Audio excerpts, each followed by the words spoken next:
Everyone, I hope you all are doing well. आज हम लोग टीपीए एक्ट का रिवीजन शुरू करेंगे आपके आरजीएस के लिए। एंड ये वीडियो कंप्लीट नहीं है, एज इन पूरा टीपीए हम इसमें कंप्लीट नहीं करेंगे। हम इसमें सिर्फ सेक्शन 53A तक देखेंगे, क्योंकि जो आपका मेजर पोर्शन या जो मेजर पार्ट ऑफ क्वेश्चंस हैं वो इन्हीं सारे सेक्शन से बनते हैं, 1 से लेकर के 53A तक।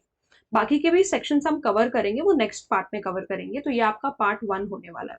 ठीक है, मैं सारी चीजें एक साथ चाहूँ तो मैं करा सकती थी, लेकिन फिर वो बहुत ज्यादा हेक्टिक हो जाएगा।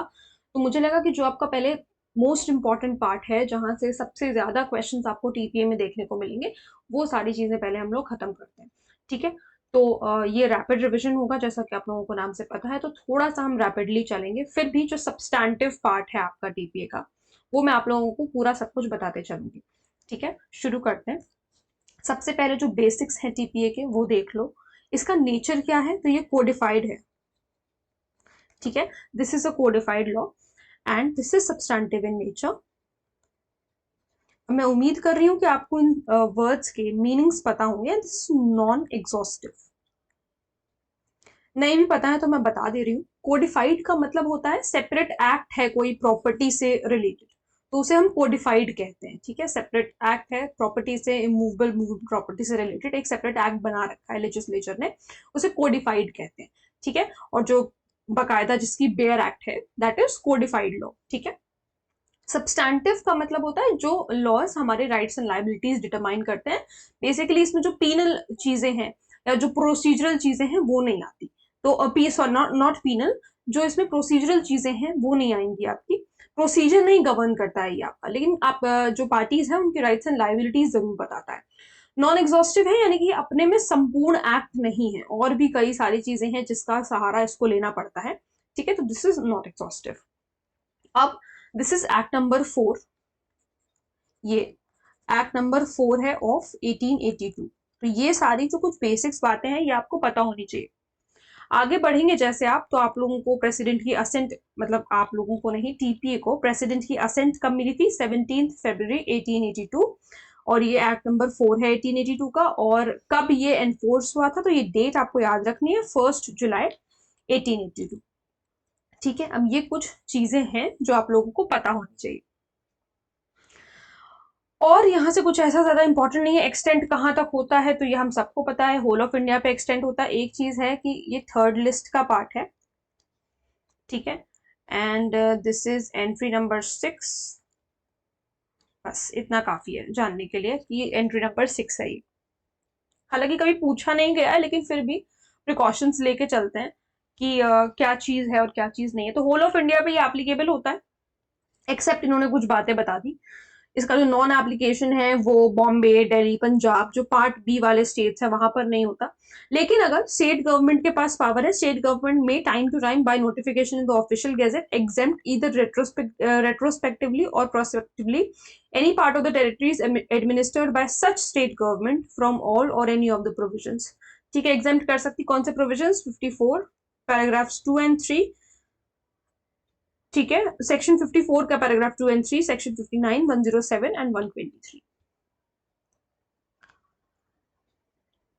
तो इतना काफी है यहाँ पे जानने के लिए। सेकंड वाला आप चाहो तो छोड़ सकते हो, इंपॉर्टेंट नहीं है। आगे हम लोग बढ़ेंगे इंटरप्रिटेशन क्लॉज पे, इसकी डेफिनेशंस क्या है। ये सारी डेफिनेशंस आपके लिए इंपॉर्टेंट है, खास करके इमूवेबल प्रॉपर्टी की डेफिनेशन, अटेस्टेड की definition.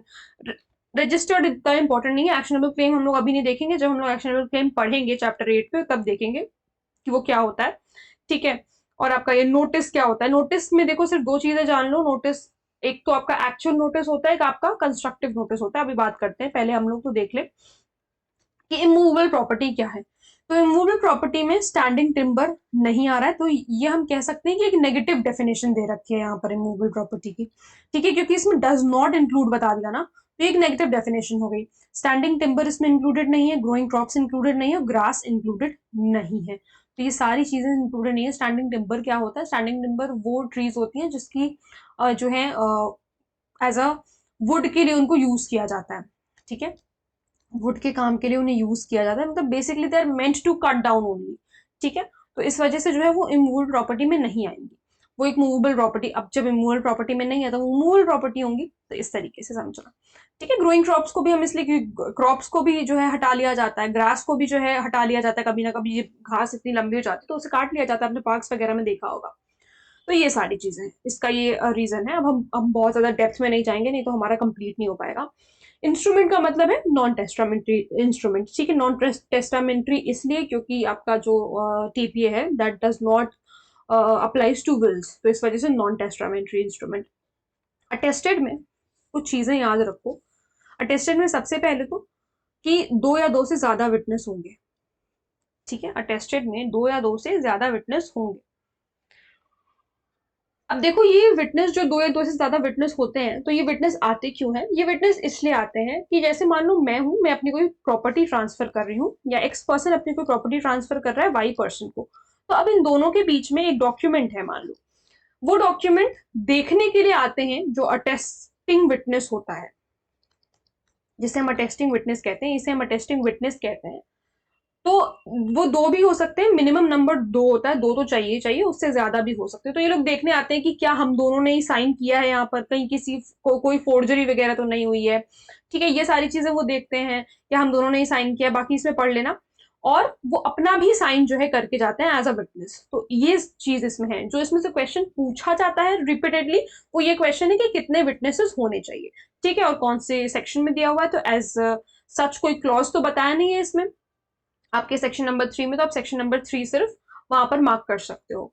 Then registered means registered in under the law, any part of the territories to which this act extends under the law for the time being in force regulating the registration of documents। छोड़ दो, इतना important नहीं है। Attach to earth पे आओ। Immovable property की definition important है, attested की डेफिनेशन इंपॉर्टेंट है। अटैच टू अर्थ का मतलब है कोई भी ऐसी चीज जो कि अर्थ में रूटेड है, उसकी जड़ों में है, जिससे हम ट्रीज कह सकते हैं, श्रब्स कह सकते हैं। एम्बेडेड इन अर्थ का मतलब है कोई भी जो हमने खुद से लगाई है। एम्बेडेड का मतलब है कि जो ह्यूमन ने एम्बेड किया है खुद से। तो आपके घरों में वॉल्स हैं और बिल्डिंग्स वगैरह हम देखते हैं, तो ये एम्बेडेड इन अर्थ है, ठीक है। एंड अटैच टू व्हाट, तीन तरीके की होती है, ये आपके मेंस के लिए भी इंपॉर्टेंट है। Attach to what is so embedded for the permanent beneficial enjoyment, ये परमानेंट बेनिफिशियल एंजॉयमेंट के लिए होना चाहिए। जैसे कि आपके घर के दरवाजे, विंडोज, ये सारी चीजें परमानेंट बेनिफिशियल एंजॉयमेंट के लिए। अब ये मूवेबल नहीं है, जब तक कि आप उसे उखाड़ो नहीं, that is not movable, this is attach to what is embedded. भाई वॉल से आपकी कोई भी वॉल पे अगर कोई विंडो है दैट इज अटैच्ड, तो भाई तो यहाँ पर लिखा है attach to what is so embedded for the permanent beneficial enjoyment. अब आप पंखा लगाते हो तो that is for permanent beneficial enjoyment. तो ये जो है, ये कीवर्ड है कि परमानेंट बेनिफिशियल एंजॉयमेंट के लिए वो चीज, पर्टिकुलर चीज होनी चाहिए। मैंने आपसे कहा एक्शनेबल क्लेम की डेफिनेशन इंपॉर्टेंट है, बट अभी हम इसको नहीं देख रहे हैं, हम नेक्स्ट पार्ट में इसको देखेंगे, ठीक है। अब मैं बता रही हूँ आप लोगों को नोटिस के बारे में। तो नोटिस का क्या सीन है? नोटिस का ऐसा है कि a person is said to have notice of a fact when he actually knows the fact। ये कई बार पूछा जाता है कि हम कब कहेंगे कि किसी पर्सन को एक्चुअल में नोटिस था। तो दो तरीके के नोटिस हैं, as I told you. There is actual notice, जिसमें बता दिया कि एक्चुअल नोटिस का मतलब है जहां पर बंदे को वाकई में नोटिस था उस बात का, उसके डायरेक्ट नोटिस में थी वो बात, जैसे हम डायरेक्ट एविडेंस पढ़ते हैं ना, उस तरीके से, ठीक है। तो उसको एक्चुअल में नोटिस था उस बात का वो। or when but for willful abstention or from an inquiry or search which he ought to have made or gross negligence he would have known it। अब यहां से लेकर के यहां तक आपके ये कंस्ट्रक्टिव की बात कर रहा है। ये कह रहा है कि आप, कंस्ट्रक्टिव का मतलब है कि आपको पता होना चाहिए था बट आपको नहीं पता। मतलब आपको पता अगर आपको पता होता वो बात, कोई भी बात है, कोई भी फैक्ट है, आपको ये बात, ये फैक्ट पता होती अगर आप उसका विलफुल मतलब कि अगर आप उसकी थोड़ी सी इंक्वायरी करते। तो बट फॉर विलफुल एब्सटेंशन का मतलब क्या है? फ्रॉम एन इंक्वायरी, आपने इंक्वायरी करी नहीं, आपने विलफुली एब्सटेन किया है उस इंक्वायरी से, ठीक है। आप पीछे हट गए, आपने इंक्वायरी करी नहीं। अगर आपने इंक्वायरी करी होती तो आपको उस बात का नोटिस होता। तो कंस्ट्रक्टिव नोटिस उसे ही कहते हैं कि आपको पता हो सकती थी ये बात, लेकिन आपको नहीं पता हुई आपके नेग्लिजेंस की वजह से, क्योंकि आपने नेग्लिजेंस किया, आपने जो है पूरा केयर नहीं लिया कोई भी बात को पता करने के लिए। तो ये बात आपको बस इसमें पता होनी चाहिए, और इसमें कुछ बहुत ज्यादा इंपॉर्टेंट नहीं है, ठीक है। फिर आगे बढ़ेंगे तो section number 4 is not important. Notice को हम लोगों ने देख लिया है। रजिस्टर्ड भी, रजिस्टर्ड जहां वहां पर रजिस्टर्ड है जहां पर ये एक्ट एक्सटेंड करता है। बस अब चैप्टर नंबर 2 पर आगे बढ़ेंगे तो सेक्शन नंबर 5 में सबसे पहले ट्रांसफर ऑफ प्रॉपर्टी डिफाइंड है। सो ट्रांसफर ऑफ प्रॉपर्टी एक्ट तो हम पढ़ रहे हैं, ट्रांसफर ऑफ प्रॉपर्टी क्या होता है ये चीज हमें बता रखी है सेक्शन नंबर 5 में। ट्रांसफर ऑफ प्रॉपर्टी एक्ट है। अब ये एक्ट वो वाला लॉ वाला एक्ट नहीं, एक्ट का मतलब है ये एक कार्य है, ठीक है, जिसे हिंदी में काम कह सकते हैं, कुछ भी कह सकते हैं। तो ये एक एक्ट है by which a living person conveys property, जहां पर कोई लिविंग पर्सन, दो लिविंग पर्सन प्रॉपर्टी आपस में कन्वे कर रहे हैं। वो प्रेजेंट में भी हो सकती है, वो फ्यूचर में भी हो सकती है। प्रेजेंट में भी हो सकती है और फ्यूचर में भी हो सकती है का क्या मतलब है कि चाहे तो तुरंत इमीडिएटली मैंने अपनी प्रॉपर्टी किसी को ट्रांसफर कर दी, या मैंने कहा कि मैं 2025 में तुमको प्रॉपर्टी ट्रांसफर करूंगी, तो ये फ्यूचर में हो गया। तो फ्यूचर ट्रांजैक्शन भी हो सकता है और प्रेजेंट में भी हो सकता है, ये बात इसमें बताई।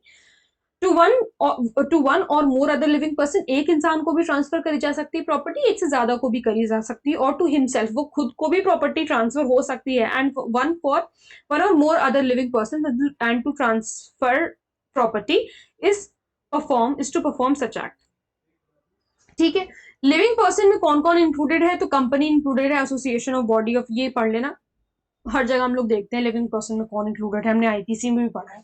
ठीक है, अब जो इंपॉर्टेंट सेक्शन है वो है व्हाट मे बी ट्रांसफर्ड, क्या ट्रांसफर हो सकता है। हालांकि सेक्शन नंबर 6 जो है वो हम लोगों को जनरली तो ये बता रहा है कि मतलब आपका ये जो क्या बोलते हैं हेडिंग, जो आपकी मार्जिनल हेडिंग है वो तो आपको यही बता रही है कि व्हाट मे बी ट्रांसफर्ड, लेकिन इसका अंदर की जो बात है, जो क्लॉजेस लिखे हुए हैं, ये सिर्फ और सिर्फ ये बता रहे हैं कि क्या चीज ट्रांसफर नहीं हो सकती है। तो इसमें बताया कि हर तरीके की प्रॉपर्टी को ट्रांसफर किया जा सकता है एक्सेप्ट एज अदरवाइज प्रोवाइडेड, यानी कि ये सारी प्रॉपर्टी को छोड़ के हर तरीके की प्रॉपर्टी आपको जो ट्रांसफर करनी है आप वो ट्रांसफर कर सकते हो। ठीक है, तो what may not be transferred, इसे आप ऐसे पढ़ो कि what may not be transferred, क्या ट्रांसफर नहीं हो सकता।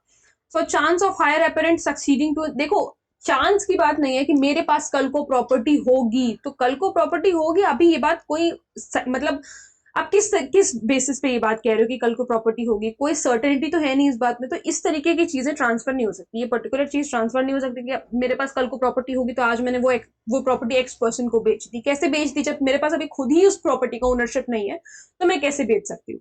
ठीक है, एक तो ये बात होगी। फिर chance of relation obtaining legacy, अब मान लो कि किसी की डेथ होने मतलब ऐसा कुछ है कि किसी की डेथ होगी तब वो प्रॉपर्टी मेरे पास आ जाएगी, तो अभी उस पर्सन की डेथ भी नहीं हुई है और वो प्रॉपर्टी पहले से ही मैंने किसी एक्स पर्सन को ट्रांसफर कर दी, तो ये पर्टिकुलर चीज भी नहीं हो सकती। हो सकता है कि वो अपनी डेथ पे अपनी विल पे किसी और को प्रॉपर्टी दे। तो ये सारी चीजें होती जिस वजह से जो है इसको हटा रखा है। और any other mayor possibility of a like nature, और अगर इसी तरीके की कोई दूसरी पॉसिबिलिटी है इसी लाइक नेचर की, तो वो सारी चीजें भी ट्रांसफर नहीं हो सकती हैं। अब मुझे लग रहा है कि हम लोग बहुत ज्यादा डीप में जाकर के पढ़ रहे हैं। चलो ठीक है, जो भी है, जहां तक मैं आप लोगों को अच्छे तरीके से समझा पा रही हूँ, और कुछ इसमें सेक्शंस हैं जो कि आप सिर्फ ऐसे ही बस एक बार नजर भी घुमा लोगे और ज्यादा कुछ नहीं भी अंदर तक देखोगे तो चल जाएगा, क्योंकि सारे सेक्शंस जो है यहाँ से इंपॉर्टेंट नहीं है, मतलब सवाल नहीं आता उस पर, तो कोई पॉइंट नहीं है। अगर आपने अभी टीपीए पढ़ना शुरू किया है तो अब कोई पॉइंट नहीं है उसको पढ़ने का।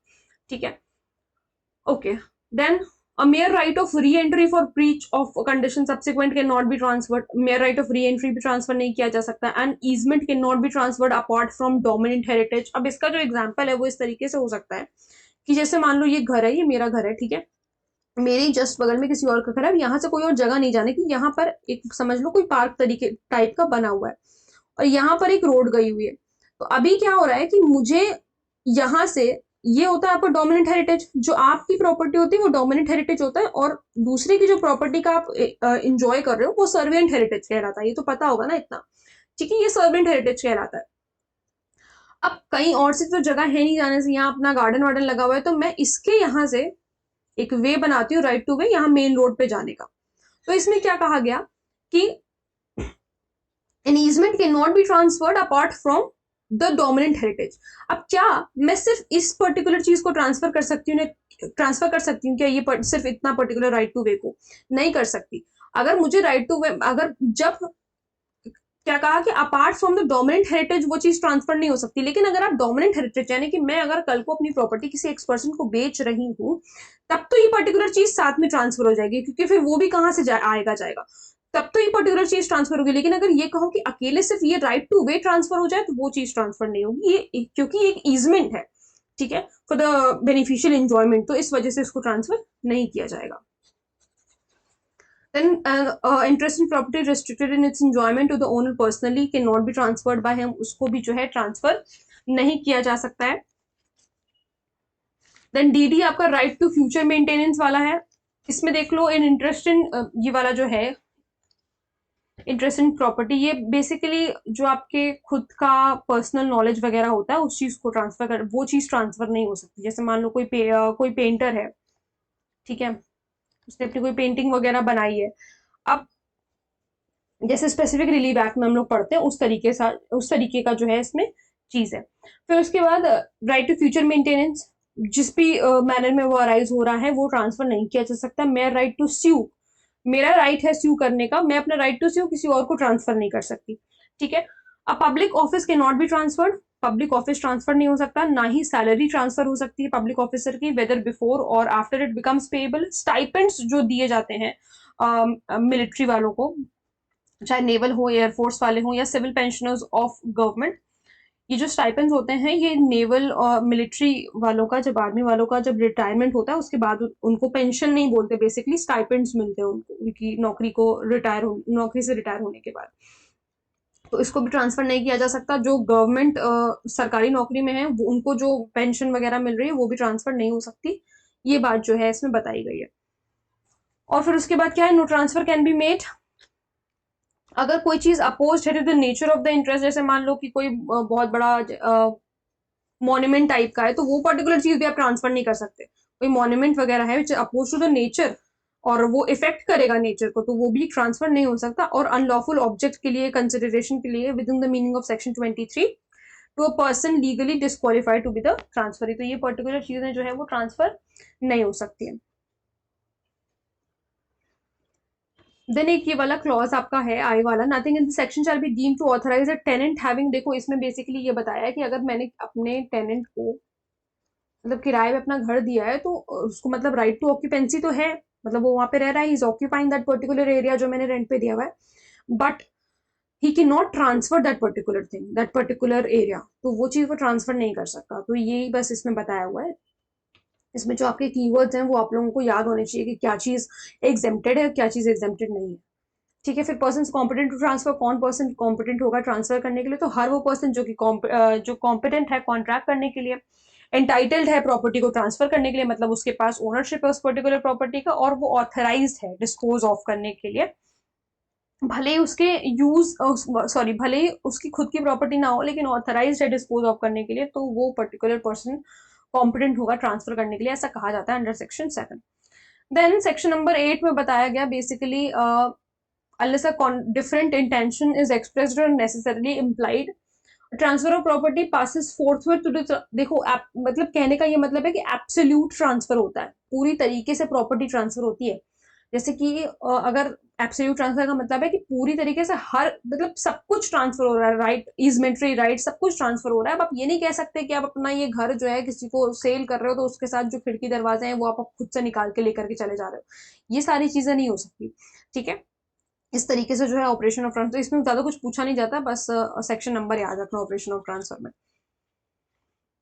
ठीक है। ओरल ट्रांसफर क्या होता है, तो ट्रांसफर ऑफ प्रॉपर्टी में विदाउट राइटिंग हो सकता है in every case in which writing is not expressly, जहां पर नहीं लिखा हुआ है कि राइटिंग में होना चाहिए, भाई देखो कई जगह लिखा होता है कि इन राइटिंग ही माना जाएगा, अगर नहीं लिखा हुआ है तो फिर ओरल ट्रांसफर भी हो सकता है, इसमें ऐसा कुछ प्रॉब्लम वाली बात नहीं है कि ओरल ट्रांसफर नहीं हो सकता। देन सेक्शन नंबर 10 में क्या बता रहा है, कंडीशंस रिस्ट्रेनिंग एलिनेशन।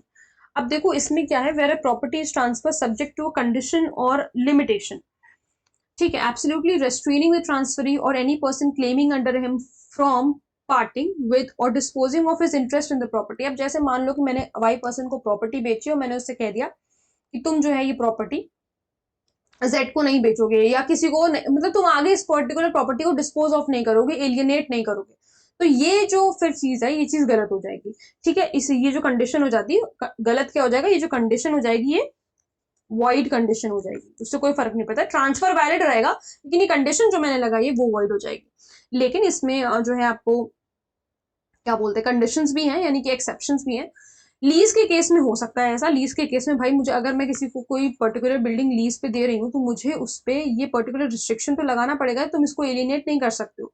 लीज में तो रिस्ट्रिक्शन लगेगा कि एलिनेट नहीं कर सकते, ठीक है, जहां पर बेनिफिट की बात है, ठीक है। और प्रोवाइडेड दैट, ये इसमें लिख लेना चाहे तो, क्योंकि काफी बड़ा सा लिखा हुआ है इसमें, अगर आप लिखना चाहो तो लिख सकते हो कि मैरिड वुमेन जो है, क्योंकि उनको दूसरे लॉज गवर्न करते हैं, तो वो, और आइडल को भी, आइडल भी एग्जेम्प्टेड है, ठीक है। तो ये तीन लोग, मतलब ये पर्टिकुलर तीन एक्सेप्शन हैं, लीज वाला है, मैरिड वुमेन है, और आइडल है। सेक्शन नंबर जो जो इंपॉर्टेंट इंपॉर्टेंट है वो आपको उसके सेक्शन नंबर भी पता होने चाहिए कि कहाँ पर क्या दिया हुआ है। फिर सेक्शन नंबर 11 में बताया restriction repugnant to interest created. So where on a transfer of property and interest therein is created absolutely in favor of any person, जब absolute transfer हो रहा है, but the terms of transfer direct that such interest shall be applied or enjoyed by him in a particular manner, he shall be entitled to receive and dispose of such interest as if there was no such direction, मतलब condition वही void हो जाएगी। अगर ये बात कोई कह रहा है कि मैनर बता रहा है कि इस मैनर में ही तुमको ये पर्टिकुलर प्रॉपर्टी इंजॉय करनी है, तो वो चीज वैलिड नहीं रहेगा, वो पर्टिकुलर कंडीशन वॉइड हो जाएगी, बाकी आपका जो ट्रांसफर है वो वैलिड रहेगा, ठीक है। लेकिन इसमें एक एक्सेप्शन भी है, अगर ये खुद ट्रांसफरर के बेनिफिट के लिए है, ठीक है, खुद ट्रांसफरर के बेनिफिट के लिए है, तो फिर ये कंडीशन जो है वो वैलिड रहती है। अभी ट्रांसफरर के बेनिफिट के लिए किस तरीके से होगा, जैसे मान लो कि घर है, ठीक है, उस घर का कुछ हिस्सा मैंने दे रखा है, बेच दिया, एलिनेट कर दिया। अब यहां से, या मान लो कि ऐसे ग्राउंड फ्लोर बेच दिया, ठीक है, मैं रह रही हूँ फर्स्ट फ्लोर पे। अब मुझे अगर जाना है, मतलब मान लो कि सीढ़ियां हैं, स्टेयर्स हैं, मुझे अगर ऊपर जाना है तो मुझे उन सीढ़ियों का तो इस्तेमाल करना होगा, तो मैं अगर वहां पर रिस्ट्रिक्शन लगा दूं कि आप जो है इसको यूज नहीं कर सकते, या कुछ भी ऐसे रिस्ट्रिक्शन लगा दूं, तो ये बेनिफिशियल इंजॉयमेंट के लिए, किसके, मेरे बेनिफिशियल इंजॉयमेंट के लिए, ओनर के बेनिफिशियल इंजॉयमेंट के लिए, तो इस वजह से ये कंडीशन वैलिड होगी, ठीक है। और कोई कंडीशन वैलिड नहीं होगी, बट ये कंडीशन वैलिड होगी, तो ये बात पता होनी चाहिए। फिर आपका है सेक्शन नंबर 12, तो सेक्शन नंबर 12 क्या है, condition making interest determinable on. Determinable का मतलब होता है एंड, कि आपने कोई ऐसी कंडीशन लगा दी कि अगर आप इंसॉल्वेंट हो गए तो आपको ये एलिनेशन जो है खत्म हो जाएगा, मतलब ये ट्रांसफर वॉइड हो जाएगा। तो ऐसे कोई ट्रांसफर मतलब खत्म हो जाएगा, तो ऐसे कोई कंडीशन जो है वो वॉइड होती है, ऐसा कुछ नहीं होगा। हाँ, लेकिन लीज वाला जो सिस्टम है वो एक एक्सेप्शन है, क्योंकि यहाँ पर देखो लिखा हुआ है nothing in section applies to condition in lease for the benefit of the lessor, तो लीज इसका एक्सेप्शन है। बाकी अगर इंसॉल्वेंसी पे और इस तरीके से अटेम्प्टेड एलिनेशन पे अगर कोई कंडीशन लगा दी है कि अगर बंदा इंसॉल्वेंट हो गया, बैंकरप्ट हो गया, तो घर भी उसके पास नहीं रहेगा, तो ऐसी कंडीशन या लिमिटेशन वॉइड हो जाएगी, ठीक है। When transfer of for benefit of unborn person, तो ये तो सबका फेवरेट सेक्शन होता है टीपीए में, और ये इंपॉर्टेंट भी है, मेंस के लिए भी, प्री के लिए भी। इसे पूछा जाता है, पहले तो सेक्शन नंबर ही पूछा जाता है, किसका इंटरेस्ट होना चाहिए, प्रायर इंटरेस्ट होता है या लाइफ इंटरेस्ट, आप लोग कह सकते हो, कुछ भी ऐसा। तो इसमें कुछ दो तीन कंडीशन है, ध्यान से सुनना, कि एक तो प्रायर लाइफ इंटरेस्ट होना चाहिए, ठीक है, प्रायर लाइफ इंटरेस्ट होना चाहिए, और उसके बाद जो है वो अनबॉर्न पर्सन पे प्रॉपर्टी ट्रांसफर करी जाती है। दो कंडीशन है, प्रायर इंटरेस्ट होना चाहिए और एब्सोल्यूट इंटरेस्ट होगा, किसका एब्सोल्यूट इंटरेस्ट होगा, उस अनबॉर्न पर्सन का, जब उसका बर्थ हो जाएगा, ठीक है, अनबॉर्न पर्सन का जो है क्या बोलते हैं उसको, एब्सोल्यूट इंटरेस्ट होगा। प्रोसीजर ऐसा होता है कि डायरेक्ट ट्रांसफर तो अनबॉर्न पर्सन को कर नहीं सकते भाई, जो पर्सन अभी जिंदा ही नहीं हुआ है, जो अभी बॉर्न ही नहीं हुआ है, उसका आप कैसे डायरेक्ट ट्रांसफर करोगे, तो इसीलिए हम कह रहे हैं कि एक लाइफ इंटरेस्ट क्रिएट करना जरूरी है। यही पर्सन जो है वो एंजॉय भी करेगा प्रॉपर्टी को, जब तक कि अनबॉर्न पर्सन का वो नहीं हो जाता। और पोजेशन जो है वो अनबॉर्न का, जब अब मतलब वो बॉर्न हो चुका है,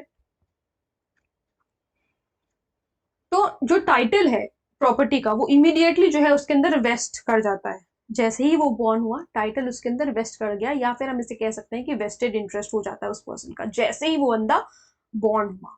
वेस्ट का मतलब होता है निहित, जो भी उसका अधिकार है वो उसमें निहित हो जाता है, ठीक है।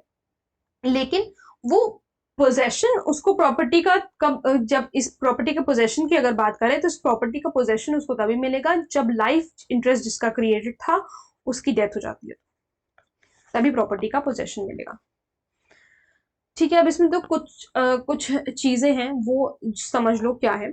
सबसे पहली बात तो कि अनबॉर्न पर्सन कौन होता है, क्योंकि ये सवाल हो सकता है कि पूछ लिया जाए। तो अनबॉर्न पर्सन कौन होता है? एक ऐसा व्यक्ति जो कि अभी एग्जिस्टेंस में नहीं है, एग्जिस्टेंस में नहीं है प्लस वो अपनी मदर के वूम्ब में भी नहीं है। ठीक, पहली बात।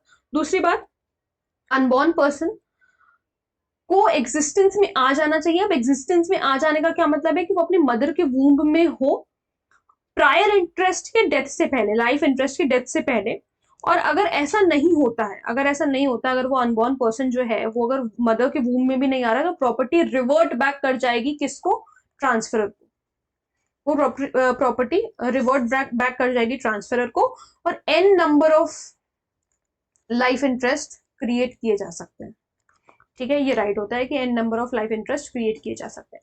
अबाउट रूल सेक्शन नंबर 14 में, जो कि हमें रूल अगेंस्ट परपेचुइटी के बारे में बता रहा है। तो परपेचुइटी का मतलब होता है अनएंडिंग ट्रांजैक्शन। बेसिकली इसमें जो पीढ़ी दर पीढ़ी जो प्रॉपर्टी चलती है वो उस तरीके से नहीं चलनी चाहिए, बस इतना ही इसमें बता रखा है। ठीक है, फिर सेक्शन नंबर 15 में बता रहा है कि transfer to class some of whom under section 13 and 14। तो देखो, अगर मान लो कि ग्रुप ऑफ पर्सन के लिए कोई प्रॉपर्टी ट्रांसफर करी गई, वो पर्टिकुलर चीज, वो particular property group of person के लिए है, तो अगर एक का इंटरेस्ट उसमें खत्म होता है, इसमें लिखा है ना सच इंटरेस्ट फेल्स, लेकिन वो रूल्स कौन से ध्यान में रखने होंगे? सेक्शन 13 और सेक्शन 14 के। अगर वो सच इतना इंपॉर्टेंट नहीं है, लेकिन फिर भी थोड़ा सा ऊपर ऊपर से जानने के लिए क्या दिया हुआ है एग्जैक्टली इतना तो पता होना चाहिए, याद करो ना करो।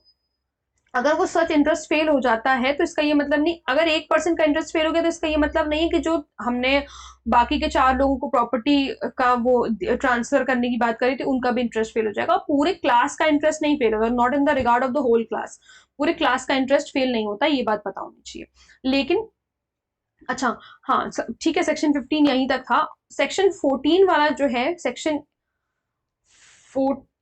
18 आपका एक्सेप्शन है सेक्शन नंबर 14 का। ठीक है, तो ये याद रखना, क्योंकि यहाँ पर ट्रांसफर इन परपेचुइटी अगर पब्लिक के बेनिफिट के लिए है तो वो किया जा सकता है। जैसे कि आप मंदिरों में देखते होगे, पीढ़ी दर पीढ़ी जो है मंदिर ट्रांसफर होता रहता है। ठीक है, कोई रिलीजन के बेसिस पर, for the advancement of religion, knowledge, commerce, health, safety or any other subject beneficial to the mankind. अब सेक्शन 17 है जो कि हमें डायरेक्शन फॉर अक्यूमुलेशन के बारे में बात कर रहा है। तो इसमें क्या कह रहा है कि जहां पर ट्रांसफर ऑफ प्रॉपर्टी डायरेक्ट कर रहे हैं कि देखो, पहले तो एक्यूमुलेशन का मतलब समझो कि एक्यूमुलेशन का क्या मतलब है। एक्यूमुलेशन का मतलब होता है कलेक्शन, किस चीज का? Of income. इनकम का कलेक्शन, प्रॉपर्टी, रेंट हो सकता है, कुछ भी हो सकता है, कोई प्रॉफिट वगैरह भी हो सकता है, कुछ भी। तो बेसिकली जो इनकम है, प्रॉपर्टी की इनकम है, चाहे वो किराया हो या कुछ भी। ठीक है, तो इसमें क्या बता रहा है? इसमें ये कह रहा है कि इनकम अगर एक अराइज हो रही है किसी प्रॉपर्टी से, वो अक्यूमुलेट होगी कब? During a period of life of the transferor and the period of 18 years from the date of the transfer. मतलब अगर आज ट्रांसफर हुआ है तो आज से लेकर के 18 साल तक। ठीक है, इस पीरियड तक। अब इसमें से कोई भी, जो भी पीरियड लॉन्गर हो, इसमें जो भी पीरियड लॉन्गर हो तब तक जो है, ये देखो, part during a period longer. ठीक है, तो ये चीज है। और इसके बाद अगर कुछ भी एक्यूमुलेशन हो रहा है तो वो वॉइड हो जाएगा। ठीक है, ये पता होना चाहिए। इसमें सेक्शन नंबर 17 में क्या दिया हुआ है ये पता होना चाहिए, ए और बी पता होना चाहिए, उसके बाद क्या होता है तो वो वॉइड हो जाएगा। ठीक है, बाकी इसमें कुछ एक्सेप्शंस दिए हुए हैं, वो अगर पढ़ना चाहो तो एक बार पढ़ लेना।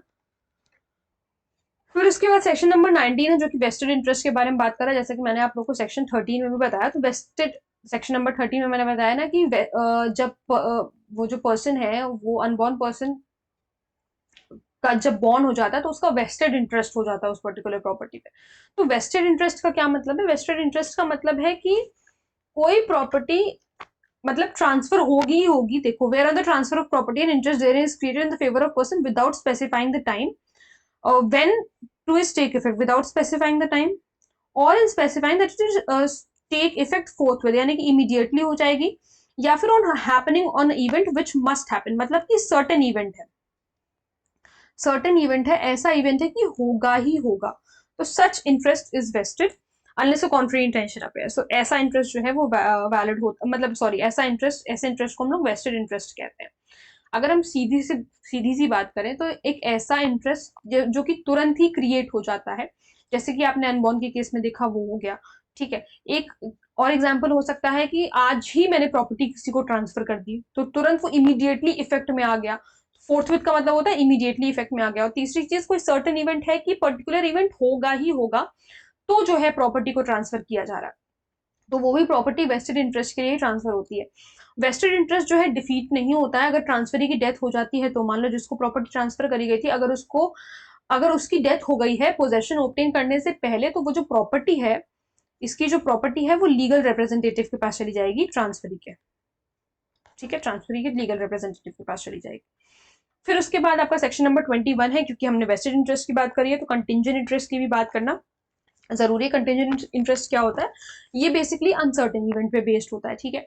अभी ये एक स्पेसिफाइड अनसर्टेन इवेंट है, हो भी सकता है और नहीं भी हो सकता है। तो आपका वेस्टेड इंटरेस्ट सर्टेन इवेंट पे होता है और कंटिंजेंट इंटरेस्ट आपका अनसर्टेन इवेंट पे होता है, ठीक है।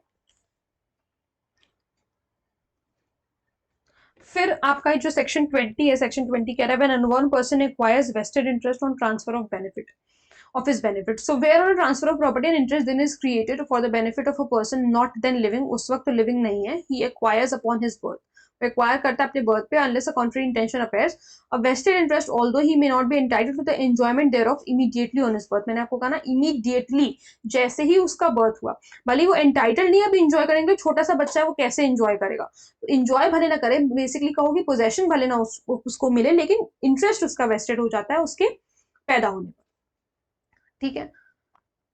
देन ये सारे सेक्शंस इतने ज्यादा इंपॉर्टेंट नहीं है। ट्रांसफर कंटीजेंट और happening of specified uncertain event, there are transfer of property and interest therein is accrued to a specified person if a specified uncertain event shall happen and no time is mentioned for the occurrence of that event। एक specified uncertain event हो रहा है और उसका कोई time mention नहीं कर रखा है उस इवेंट का, the interest fails unless such event happens before, तो इंटरेस्ट फेल हो जाएगा और at the same time the intermediate और precedent interest ceases to exist. ये वाले जो कुछ सेक्शन है ये सेक्शन बेस्ड ही मतलब इंपॉर्टेंट रखते हैं, मतलब बेसिकली पता होना चाहिए कौन से सेक्शन में क्या दे रखा है, ठीक है। सेक्शन नंबर 22 क्या कह रहा है, transfer to members of class who attains a particular age. तो पर्टिकुलर एज पर कंडीशन वही होती है कि प्रॉपर्टी को जो है प्रॉपर्टी उसी को मिलेगी जो 18 साल का हो जाएगा, जो उसकी 18 साल की उम्र हो जाएगी, इस तरीके की जो कंडीशंस होती हैं, ठीक है।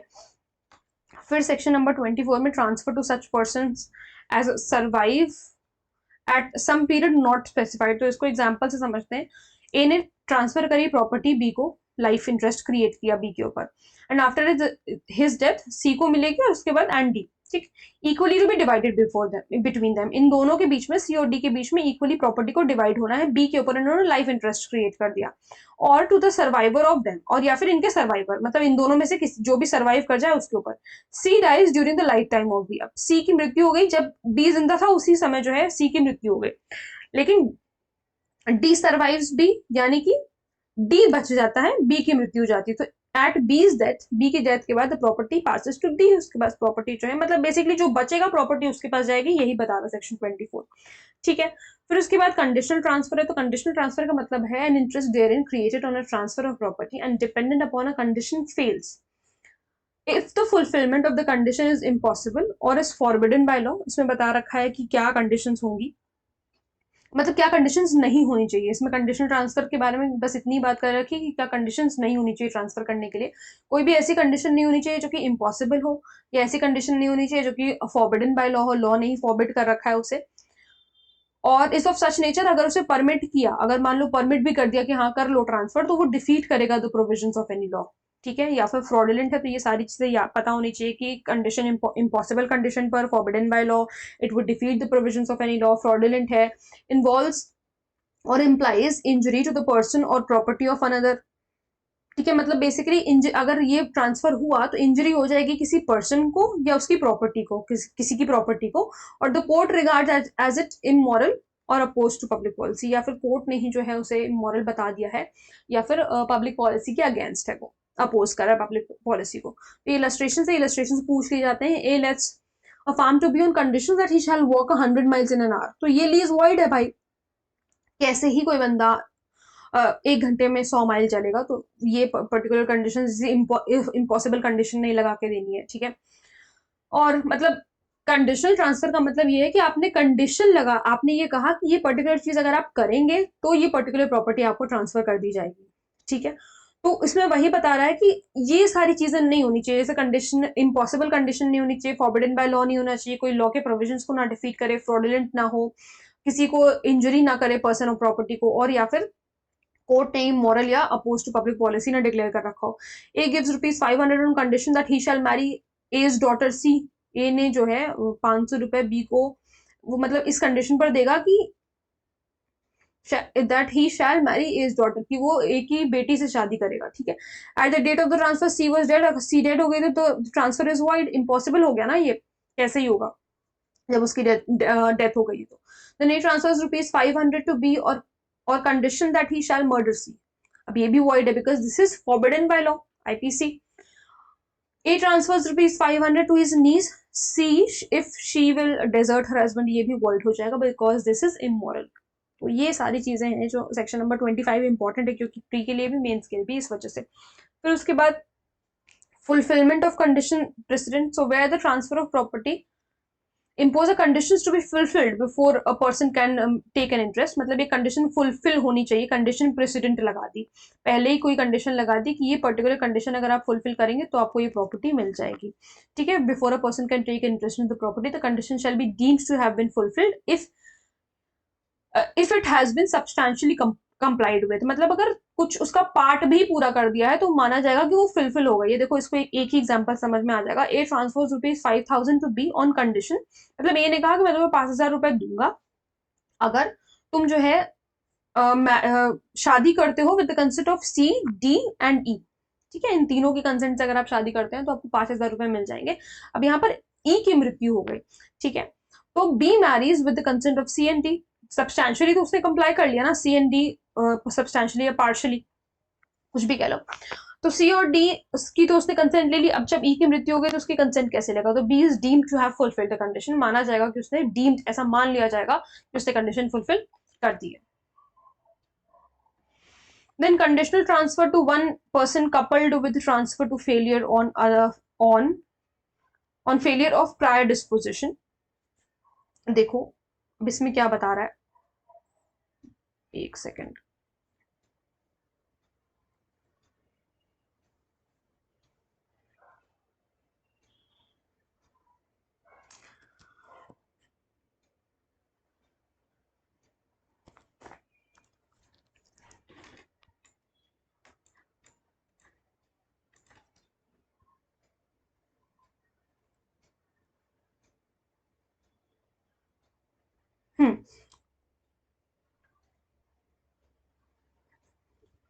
A transfers ₹500 to B on a condition that he shall execute a certain lease within 3 months after A's death। A ने जो है 500 रुपए ट्रांसफर किए हैं बी को,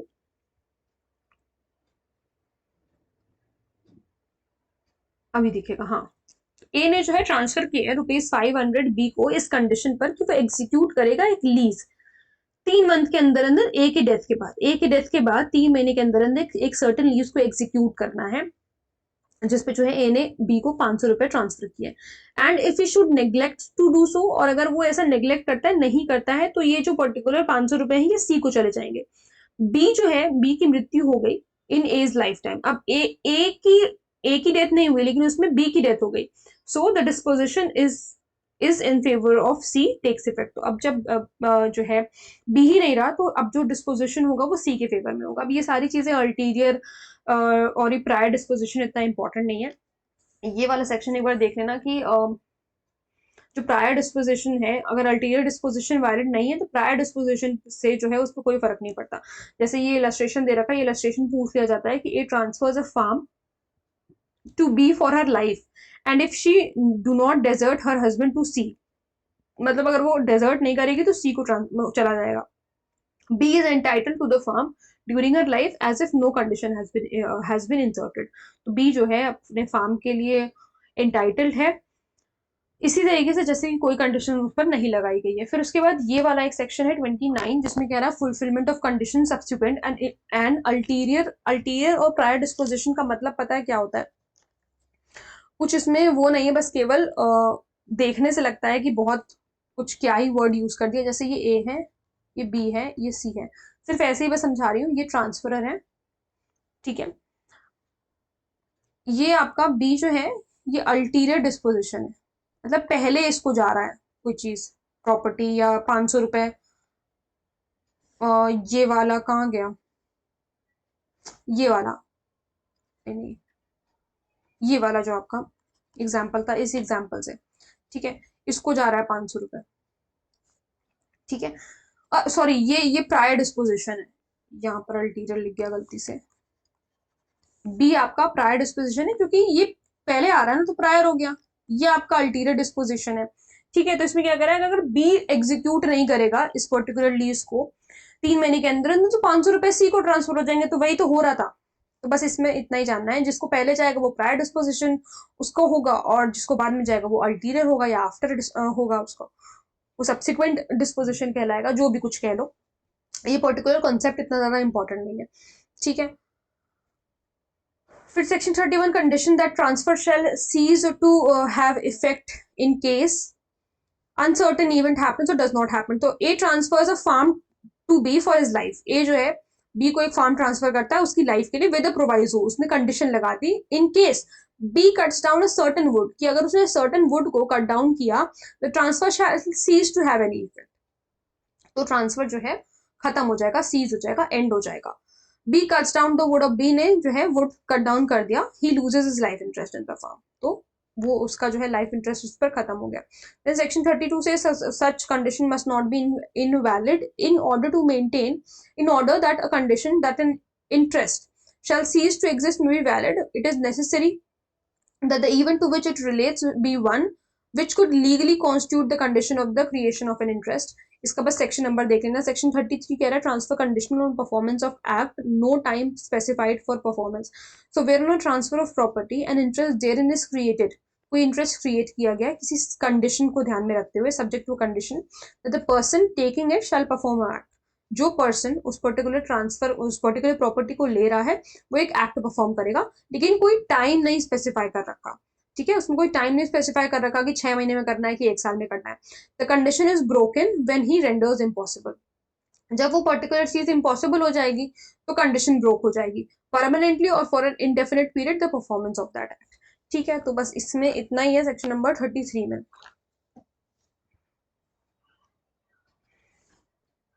ठीक है। फिर उसके बाद सेक्शन नंबर 34 है, तो यहाँ पर टाइम स्पेसिफाई नहीं कर रखा था 33 में, और सेक्शन 33 में टाइम स्पेसिफाई कर रखा है। तो देखो इसको एक एग्जांपल से समझ लो। सेक्शन नंबर 33 का एग्जांपल है कि ए ने जो है बी पर कंडीशन लगा दी है सी को मैरी करने के लिए, मतलब सी से शादी करने के लिए, लेकिन बी जो है, बी है ना, हाँ, लेकिन बी जो है वो डी से शादी कर लेता है। देखो एक ऐसे है कि कर लेता है या कर लेती है, कोई भी हो, ऐसे हुआ कि ए ने बी पर कंडीशन लगाई है कि तुम्हें शादी करनी है सी से, ठीक है, इनसे शादी करनी है, लेकिन सी बट बी, ये जो बी है ये डी से शादी कर लेते हैं, ठीक है, इनकी आपस में शादी हो जाती है बी और डी की, ठीक है। अब यहाँ पर कंडीशन किसने ब्रोक करी है, बी ने, ठीक। तो ये इसका कहने का मतलब है। फिर उसके बाद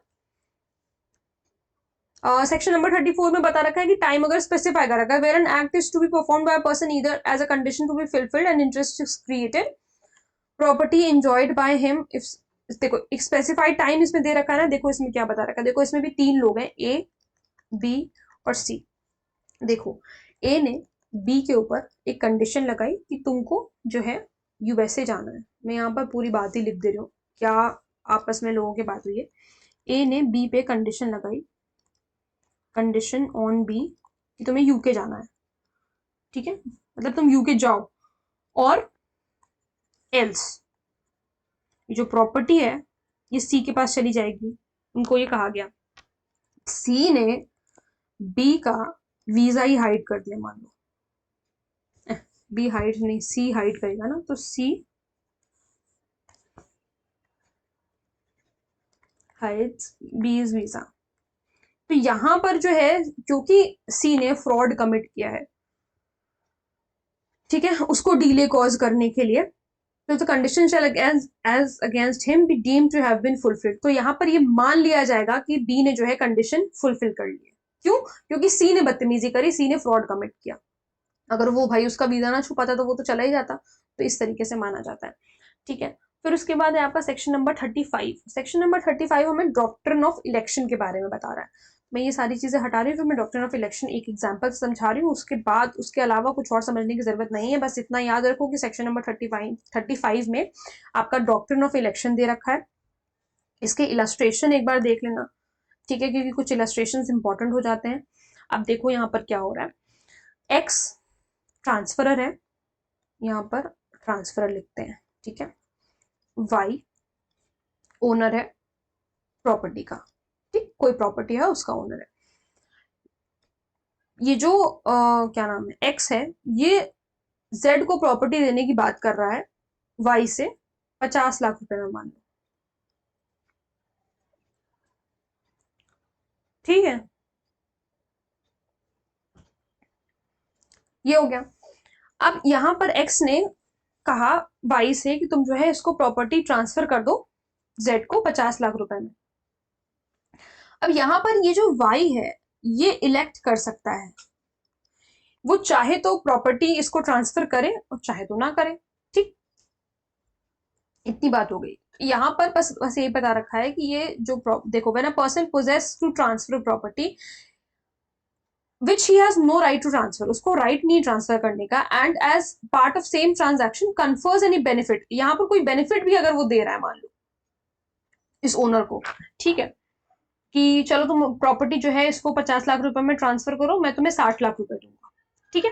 अब यहाँ पर वाई के ऊपर जो है एक ऑप्शन है उसके पास, उसको वो चूज कर सकता है कि वो या तो एक्सेप्ट कर ले, ठीक है, और चाहे तो एक्सेप्ट कर ले चाहे तो मना कर दे। अगर उसने रिजेक्ट कर दिया, तो पैसे वापस चले जाएंगे उसको। अब यहाँ पर जब पैसे वापस जा रहे हैं तो जेड जो पर्सन है ये जब मना कर दिया उसने कि प्रॉपर्टी वो ट्रांसफर नहीं करेगा, तो ये डिसअपॉइंटेड ट्रांसफर ही बन जाता है, ठीक है। अगर ओनर ने ट्रांसफर को रिजेक्ट कर दिया है तो जो जेड है वो डिसअपॉइंटेड ट्रांसफर ही बन जाता है। अब इसमें दो बातें और हैं। अगर ट्रांसफर ग्रेटिट्यूअस था यानी कि विदाउट कंसिडरेशन था, तो ट्रांसफरी जो है एंटाइटल्ड है प्रॉपर्टी की वैल्यू के लिए, ठीक है। क्या लिखा? If the where the transfer is gratuitous का मतलब होता है without consideration and the transferor has before the election died or otherwise become incapable of making a fresh transfer, ठीक। and in all cases where the transfer is for consideration, gratuitous के लिए बताया और non gratuitous के लिए भी बताया, to the charge of making good to the disappointed transferee the amount or value of property attempted to be transferred to him, मतलब basically यहाँ पर compensation तो मिलेगा किसको? disappointed transferee को। देखो, a farm of Sultanpur is the property of C, C की property है एंड वर्थ रुपीज 800, ठीक है। A by an instrument of gift professes to transfer it to B, उसको कहता है प्रोफेस करता है कि बी को ट्रांसफर कर दो, giving by the same instrument rupees 1000 to C. इसने क्या कहा देखो समझो, फार्म किसका है? सी का फार्म है, जो कि 800 रुपए की उसकी कीमत है, ठीक है।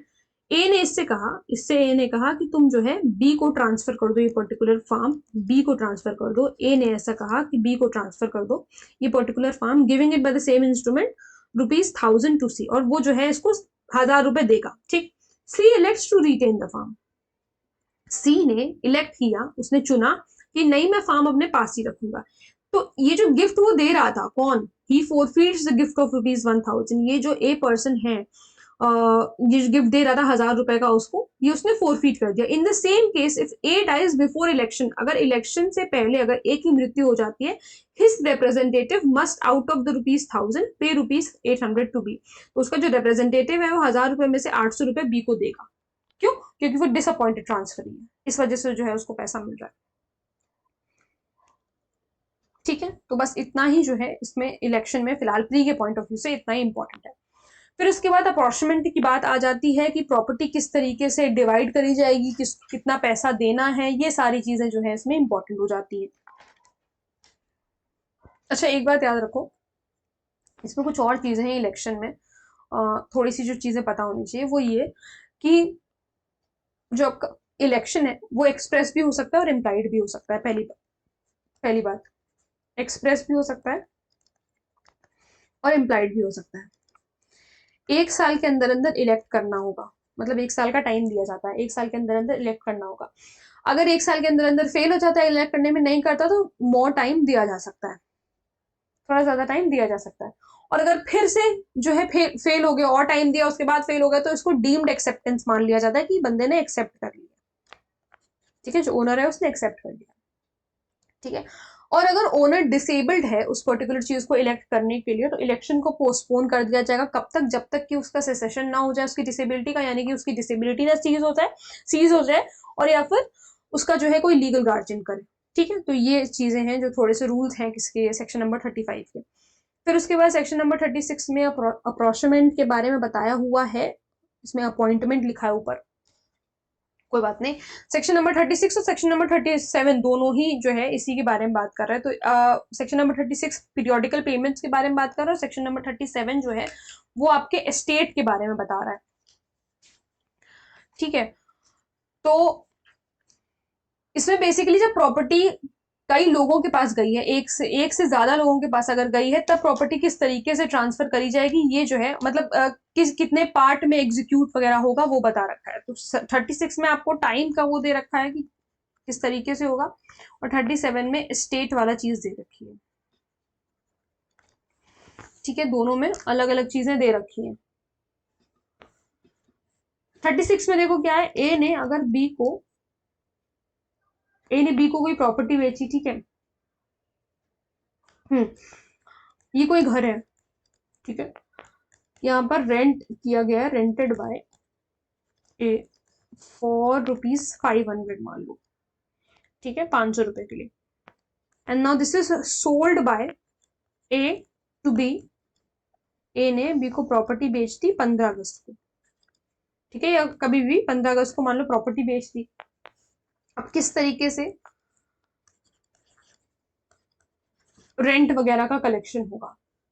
तो अगर 500 रुपए जो है रेंट है, तो 250 रुपए 1 तारीख से 1 अगस्त से 15 अगस्त तक उसको जाएगा। और 15 अगस्त के बाद, क्योंकि 15 अगस्त के बाद वो ओनर हो गया है, कौन? 15 अगस्त के बाद बी ओनर हो गया है, तो 250 रुपए फिर उसको चला जाएगा 15 अगस्त के बाद 16 अगस्त से 31 अगस्त तक, ठीक है। तो ये पर्टिकुलर चीज है जो है पेमेंट्स को लेकर के। फिर उसके बाद है बाय स्टेट वाला क्या सिस्टम है। तो एक ही प्रॉपर्टी को अगर आधा आधा करके बेच दिया है, मान लो 2 भाइयों ने एक ही प्रॉपर्टी खरीदी है, आधी आधी करके अगर खरीदी है, तो वो किस तरीके से गवर्न होता है, ठीक है। तो देखो, ए ने प्रॉपर्टी को सेल करी है 2 पार्ट में, बी को 1/3 पार्ट दिया है और सी को दिया है 2/3। ये हम लोग 37 की बात कर रहे हैं, ठीक है, 2/3 दिया है। ये घर है, वही प्रॉपर्टी है जहां पर रेंट पे चढ़ा रखा था ए ने, रेंटेड बाय ए फॉर ₹1200 के लिए, ठीक है। इन्होंने फिर ए ने जो है इस प्रॉपर्टी को सेल कर दिया, बी को 1/3 प्रॉपर्टी दे दी, और सी को जो है 2/3 प्रॉपर्टी दे दी। तो अब रेंट कैसे कलेक्ट किया जाएगा? तो बी के हिस्से में कितना रेंट जाएगा और सी के हिस्से में कितना रेंट जाएगा। तो बी के हिस्से में इसी का जो है 1/3 निकालो, तो बी के हिस्से में जाएगा 400 रुपए रेंट, और इसके हिस्से में जाएगा 800 रुपए रेंट फॉर 2/3 पार्ट। तो बस इतना ही इसमें जो है ये कैलकुलेशन वगैरह की किस तरीके से होगा ये चीज। अब इसमें ये सारी चीजें इतनी ज्यादा इंपॉर्टेंट नहीं है, आपको सेक्शन नंबर वगैरह पता होना चाहिए, ठीक है। हम थोड़ा सा जो है इंपॉर्टेंट चीजें हैं हम सिर्फ उस पर फोकस करेंगे। और अगर आपको टीपीए की वीडियोस वगैरह देखनी है तो वो मेरे चैनल पर ऑलरेडी अपलोडेड है, वो आप लोग देख सकते हैं, ठीक है। एक अलग से प्लेलिस्ट बनी हुई है। फिर उसके बाद है 37 हो गया। 38 में यही बता रखा है, transfer by person only under certain circumstances to transfer, जो कि जिन पर्सन को ऑथराइज कर रखा है ट्रांसफर करने के लिए, ठीक है।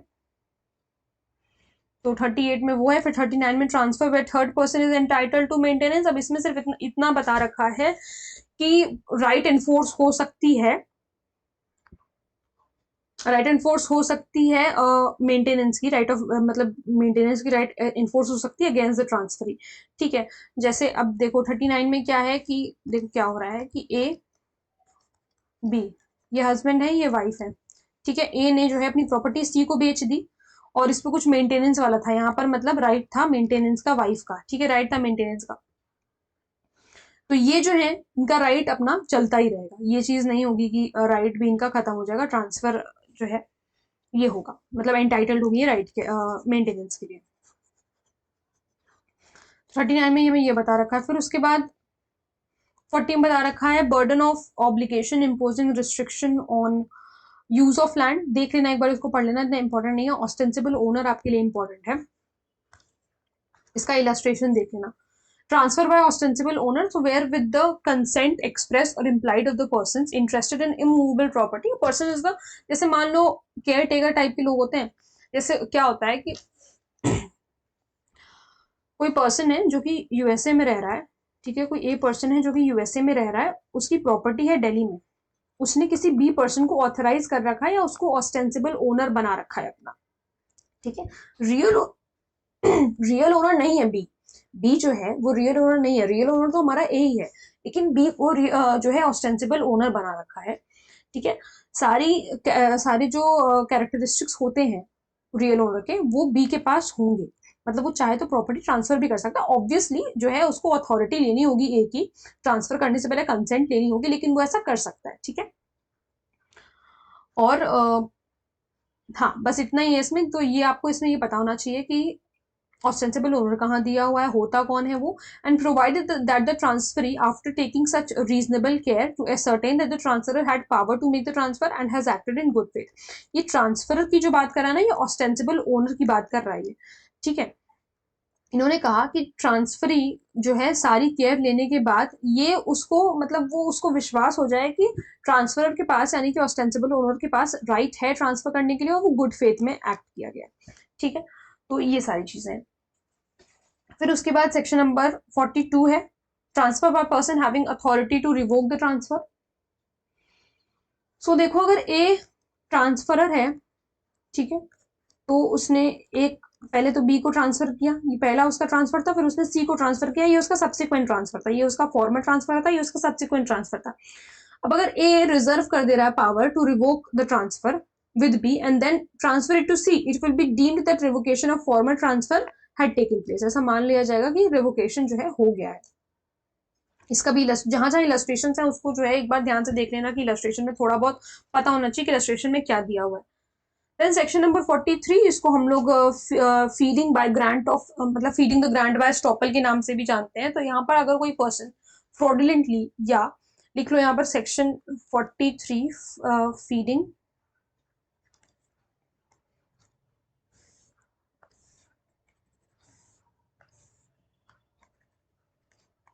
The grant by estoppel. ठीक है, तो इसमें क्या हो रहा है, कोई भी पर्सन जो है फ्रॉडुलेंटली या इरोनियसली रिप्रेजेंट करता है कि वो ऑथराइज है ट्रांसफर करने के लिए उस कंसिडरेशन के लिए। जैसे मान लो कि मेरे पास कोई प्रॉपर्टी नहीं है, ठीक है, लेकिन मैंने ऐसा मतलब ऐसे सामने वाले को ऐसा पागल बना दिया कि मेरे पास ऑथराइजेशन है उस पर्टिकुलर प्रॉपर्टी को ट्रांसफर करने के लिए। अभी नहीं है मेरे पास उस पर्टिकुलर प्रॉपर्टी का ओनरशिप, लेकिन आने वाले समय मेरे पास ओनरशिप उस प्रॉपर्टी का आने वाला है, ये बात मुझे पता है। अभी आया नहीं है लेकिन फिर भी मैंने प्रॉपर्टी को ट्रांसफर कर दिया। तो अब एक बार जब प्रॉपर्टी मैंने ट्रांसफर कर दी है तो अब उसको पता चल गया कि अभी मेरे पास प्रॉपर्टी नहीं आई है, तो अब यहाँ पर क्या है कि मुझे स्टॉप कर दिया जाता है, मुझे स्टॉप कर दिया जाता है कि अब जब मेरे पास प्रॉपर्टी बेसिकली आ जाएगी, उस प्रॉपर्टी को ओनरशिप जब मेरे पास आ जाएगा तो मुझे उस पर्टिकुलर एक्स पर्सन को वो प्रॉपर्टी देनी ही देनी पड़ेगी।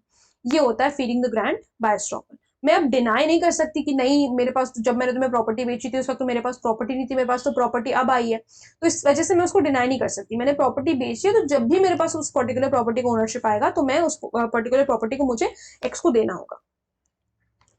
ठीक है, फिर उसके बाद ट्रांसफर बाय वन को owner.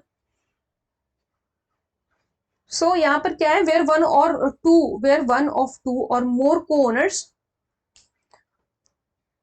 of immovable property legally competent in behalf transfers his share of such property or any interest therein।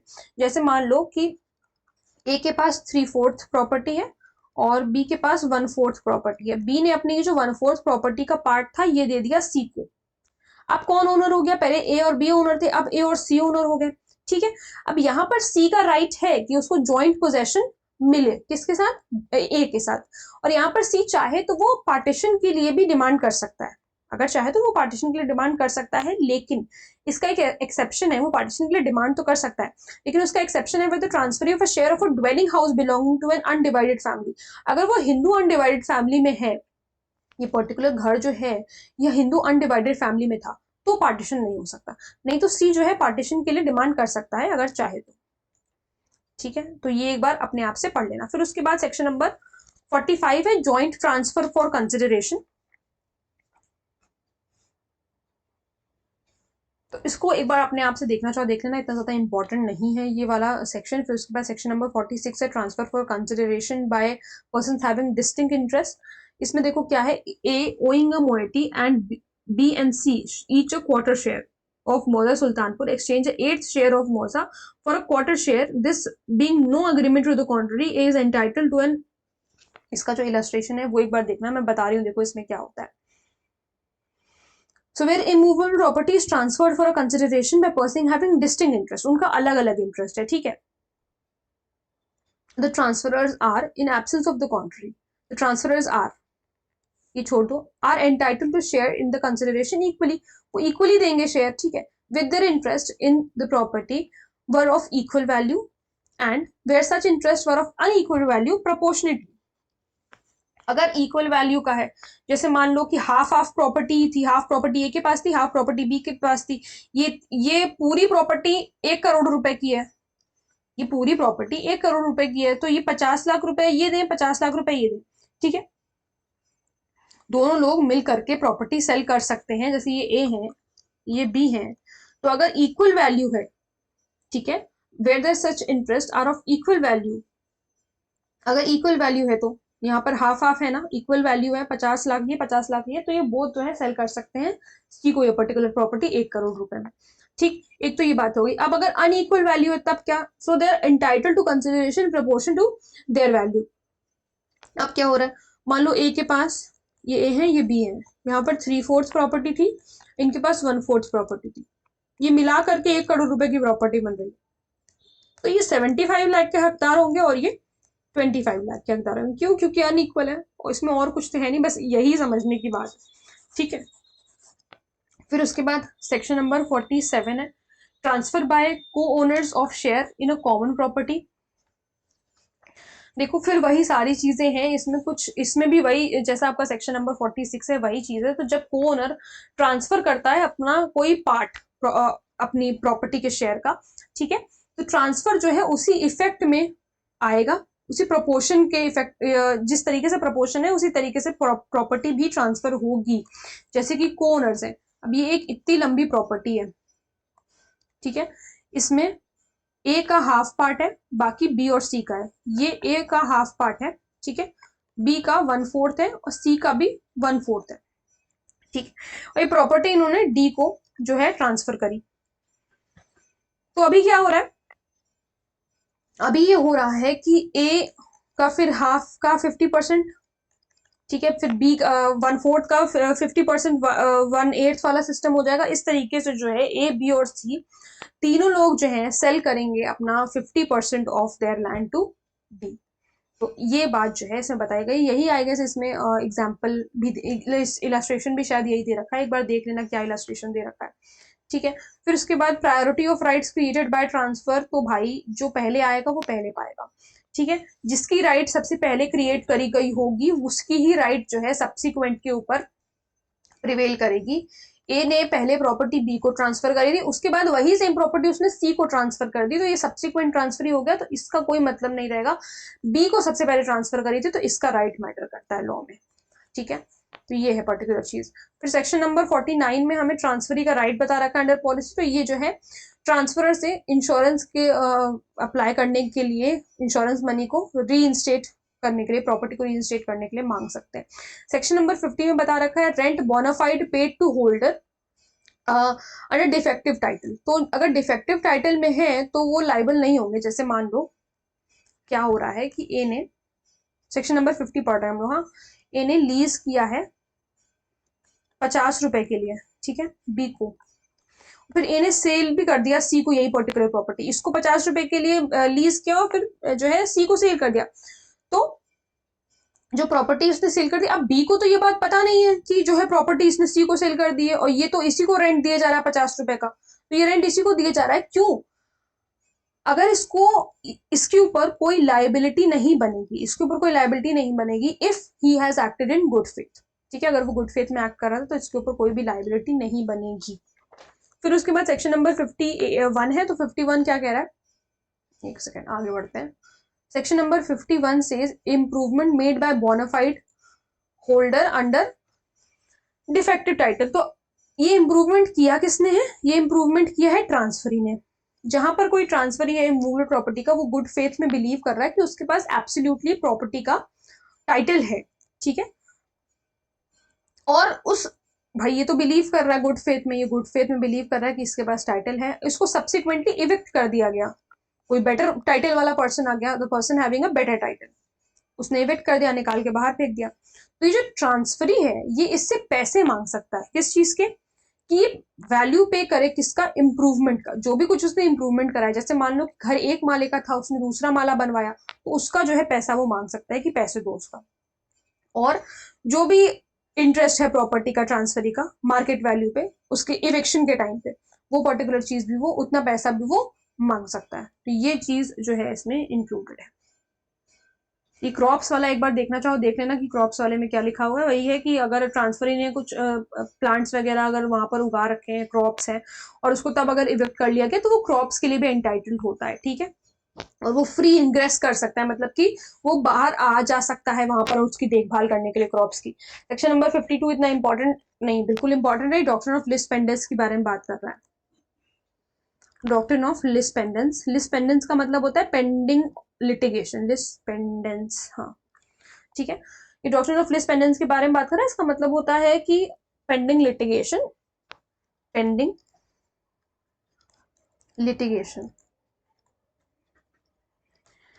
कह रहे हैं कि कोई भी नई चीज सूट में इंट्रोड्यूस नहीं करनी है जब सूट की पेंडेंसी चल रही है। तो जो भी बात है आपको उसी समय बताओ, जब पेंडेंसी चल रही है तो उस समय कोई भी नई चीज जो है इंट्रोड्यूस नहीं करनी है। ये बेसिकली प्रोवाइड कर रहा है जहां पर एक सूट या प्रोसीडिंग पेंडिंग है दो पर्सन के बीच में इमूवेबल प्रॉपर्टी से रिलेटेड, तो हम कह रहे हैं कि प्रॉपर्टी ट्रांसफर नहीं हो सकती। सो प्रॉपर्टी, देखो एक बार पढ़ लेते हैं, during the pendency in any court having authority with in the limits, ठीक है, ऑफ सूट और proceeding which is not a collusive and in which right to immovable property is directly and specifically in question। immovable property का ही question है। the property cannot be transferred or otherwise dealt with by any party to the suit। अच्छा okay, थोड़ा सा मैं confuse हो गई थी। देखो इसमें क्या है कि जब विवाद चल रहा है दोनों के बीच में, दोनों लोगों के बीच में उस पर्टिकुलर इमूवेबल प्रॉपर्टी से रिलेटेड, तो ऐसा थोड़ी ना है कि एक पार्टी उठ करके जाके उस इमूवेबल प्रॉपर्टी को बेच देगी, ये चीज आप नहीं कर सकते, ठीक है। तो ये बस इसमें बताया हुआ है कि जब पेंडिंग लिटिगेशन है तब आप ये चीज नहीं कर सकते हो, ठीक है।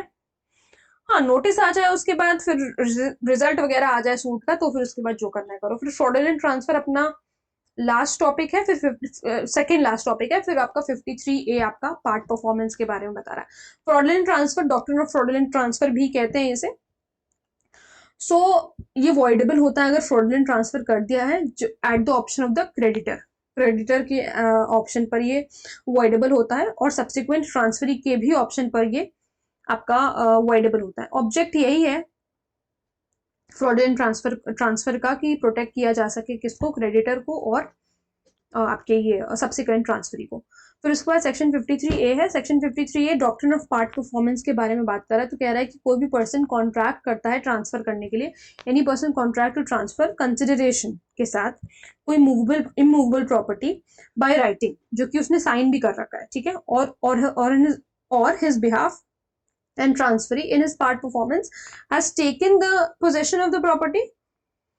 पार्ट परफॉर्मेंस में या तो उसने प्रॉपर्टी का पोजेशन ले लिया है, और any part of their of, या किसी पार्ट का भी पोजेशन ले लिया है and being already in possession, continues in possession in part performance of contract and has done some act in furtherance of that contract, and the transferee is performed or willing to perform his part of contract. ठीक है, transfer जो है valid रहेगा, बस इतनी सी बात यहाँ पर ये कह रहा है। ठीक है, ट्रांसफर वैलिड रहेगा। देखो इसको एक एग्जांपल समझो, मान लो कि ए ने, ये ट्रांसफरर है, ये ट्रांसफर ही है। ठीक है,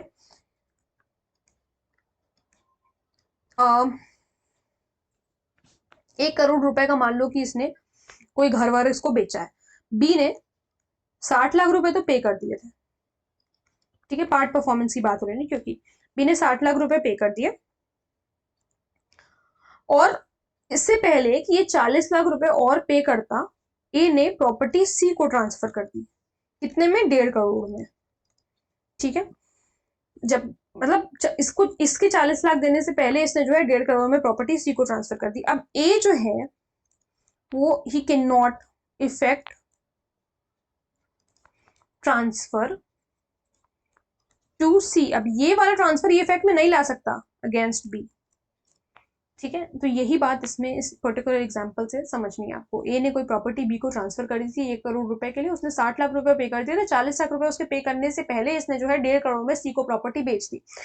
ए this person can not effect the transfer to, जो भी इसने ट्रांसफर यहाँ पर किया है सी को बी के अगेंस्ट। तो बस इतना जो है इसमें बता रखा है। अब नेक्स्ट वीडियो में हम लोग ये सेल वाला जो particular sale, mortgage, gift, exchange, lease, इन सबसे ज्यादा क्वेश्चन नहीं बनते हैं, लेकिन देखना तो है ही है क्योंकि आ सकता है क्वेश्चन। तो बहुत ही कम क्वेश्चन मतलब पूछे जाते हैं पीछे वाले पार्ट से, तो वो सारी चीज़ें भी हम लोग कवर करेंगे नेक्स्ट वीडियो में। उम्मीद है कि आप लोगों को सारी चीज़ें अच्छी तरीके से समझ में आई होंगी। जितना मुझसे रैपिडली हो सकता था और जितना सब्सटैंशियल पार्ट था उतना मैंने इस वीडियो में आप लोगों के लिए कवर किया है। नेक्स्ट वीडियो का भी ड्यूरेशन इतना ही रहने वाला है, हर एक चीज़ को अच्छे से एक बार देखने के लिए। ठीक है, तो जो इलास्ट्रेशन है वो जरूर देख लेना। जो सेक्शंस छोड़े हैं मैंने वो छोड़ सकते हो, वो इतने ज्यादा इंपॉर्टेंट नहीं है। यही सारी चीजें टीपीए में पूछी जाती है, पार्ट परफॉर्मेंस क्या होता है, और आपका ये इलेक्शन वाला system, fraudulent transfer, conditional transfer, immovable property की डेफिनेशन में क्या क्या इंक्लूडेड है, क्या नहीं इंक्लूडेड है ना, रूटेड इन अर्थ, और यही सारी चीजें इसी के इलस्ट्रेशन वगैरह घुमा घुमा के पूछे जाते हैं। ठीक है, तो एक बार पीवाईक्यूज चेक कर लेना कि कौन से मतलब किस तरीके के क्वेश्चंस पूछे गए। ठीक है, तो उम्मीद करती हूँ कि सारी चीज़ें अच्छी तरीके से समझ में आई होंगी। अगर कोई प्रॉब्लम है तो वो आप लोग मुझे कमेंट सेक्शन में बता सकते हैं। मिलते हैं नेक्स्ट वीडियो में। Thank you so much.